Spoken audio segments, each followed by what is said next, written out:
लोकसभा चुनाव के बाद झारखंड की जो तस्वीर सामने आई, इसमें बीजेपी को 8 और आजसू को 1 सीट मिलने के बाद और 5 ट्राइबल सीट लूज करने के बाद भारतीय जनता पार्टी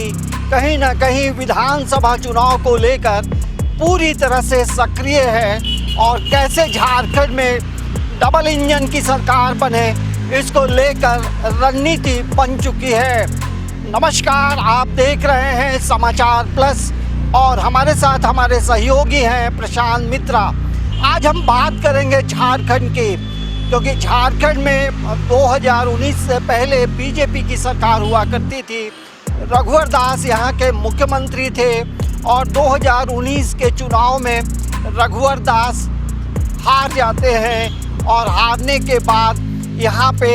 जिस तरह से गठबंधन की जो सरकार बनती है, जिसके मुख्यमंत्री हेमंत सोरेन होते हैं, और धीरे धीरे करके जब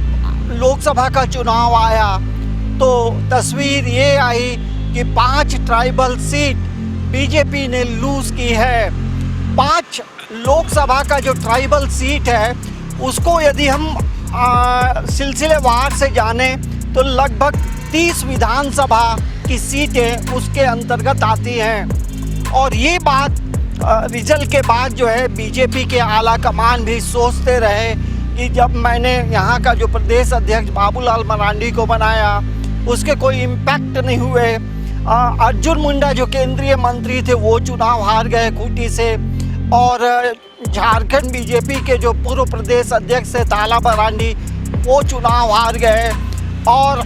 एसटी मोर्चा के राष्ट्रीय अध्यक्ष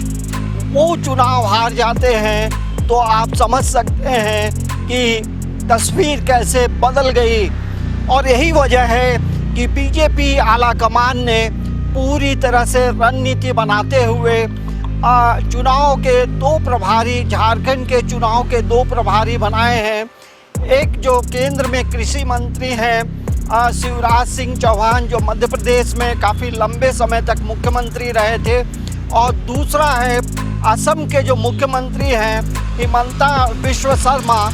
वो अब चुनाव के प्रभारी हैं। जाहिर सी बात है इन दोनों नेताओं में काफ़ी काबिलियत है और यही वजह है कि उन्हें रणनीति बनाने के लिए और बीजेपी को ज़्यादा से ज़्यादा सीट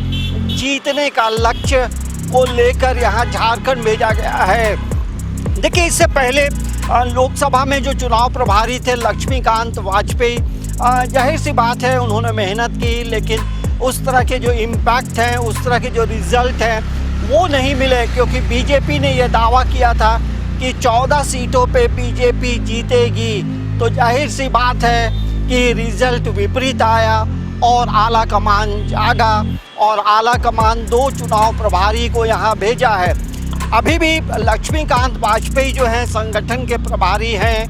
लेकिन अब वो चुनाव प्रभारी नहीं हैं। देखिए, दिसंबर के महीने में झारखंड में विधानसभा के चुनाव होंगे और विधानसभा चुनाव को लेकर जिस तरह से बीजेपी ने रणनीति बनाई है कि शिवराज सिंह चौहान को जो है मध्य प्रदेश में मामा कहा जाता है और मामा नाम से वो राजनीति में पॉपुलर रहे हैं। और शिवराज सिंह चौहान के बारे कहा जाता है कि वो कार्यकर्ताओं से बहुत ही सहज भाव से घुल मिल जाते हैं और पार्टी को कैसे जोड़ा जाए, पार्टी को कैसे मजबूत किया जाए, उसमें वो माहिर हैं। और यदि हम असम के मुख्यमंत्री की बात करें हिमंता बिश्व शर्मा की, तो वो राजनीति के जो समीकरण है, राजनीति का जो अंगगणित है, उसमें वो माहिर माने जाते हैं। जाहिर सी बात है भारतीय जनता पार्टी के लिए विधानसभा का चुनाव एक बड़ी चुनौती होगी और यही वजह है कि बीजेपी ने अब विधानसभा चुनाव की तैयारी शुरू कर दी है। हम एक बात और बताना चाहते हैं कि अभी केंद्र में जो केंद्रीय मंत्री बनी हैं अन्नपूर्णा देवी और रक्षा राज्य मंत्री बने हैं संजय सेठ, जब वो रांची पहुंचे थे तो उन दोनों ने एक बात कही थी कि डबल इंजन की सरकार हमें झारखंड में बनानी है, तब झारखंड का विकास होगा। क्योंकि झारखंड में लोगों ने आरोप लगाया है कि झारखंड में भ्रष्टाचारियों का बोलबाला है और जितनी जल्दी हो इस सरकार को उखाड़ फेंकना है और विधानसभा चुनाव में बीजेपी फुल बहुमत से आना चाहती है और यही वजह है पूरी तरह से जो समीकरण है वो तैयार किया जा रहा है। और इन्हीं समीकरण, इन्हीं रणनीति के तहत जो है केंद्रीय मंत्री शिवराज सिंह चौहान और असम के मुख्यमंत्री अब झारखंड के चुनावी प्रचार में आएंगे, चुनाव के प्रभारी बनाए गए हैं। एक बड़ी चुनौती होगी क्योंकि झारखंड में 28 जो सीटें हैं वो ट्राइबल सीटें हैं विधानसभा में, और 2019 में भारतीय जनता पार्टी इन 28 सीटों में मात्र 2 सीटों पे विजय हासिल की थी। तो हमें लगता है कि इन तमाम चीज़ों को लेकर बीजेपी के जो रणनीतिकार हैं वो दिल्ली में बैठकर रणनीति बना रहे हैं और एक एक करके एक एक चाल चला जा रहा है। लेकिन ये भी ज़रूर कहा जा सकता है जहां बीजेपी अपनी तैयारी कर रही है, वहीं यदि हम राज्य सरकार की बात करें तो अलग अलग जिलों में जाकर जो राज्य की जो सरकारी योजनाएं हैं और जो कल्याणकारी योजनाएं हैं, जो लाभुकों को जो लाभ मिलना है, परिसंपत्तियों का वितरण भी जो है मुख्यमंत्री चंपई सोरेन ने शुरू कर दिया है। और उन्होंने ये ऐलान किया है कि 200 यूनिट जो बिजली है वो फ्री में मिलेगा। लेकिन चुनाव को लेकर तमाम पॉलिटिकल पार्टी रेस में है, लेकिन बीजेपी का जो अंगगणित है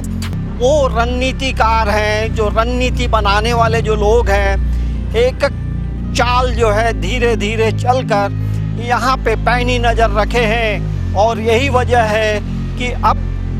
असम के मुख्यमंत्री और केंद्रीय कृषि मंत्री शिवराज सिंह चौहान अब उन्हें झारखंड लगातार आएंगे और विधानसभा चुनाव को लेकर कहीं ना कहीं एक पॉजिटिव रिजल्ट देने की कोशिश होगी। समाचार प्लस के लिए कैमरामैन प्रशांत मित्रा के साथ अंजनी कुमार, रांची।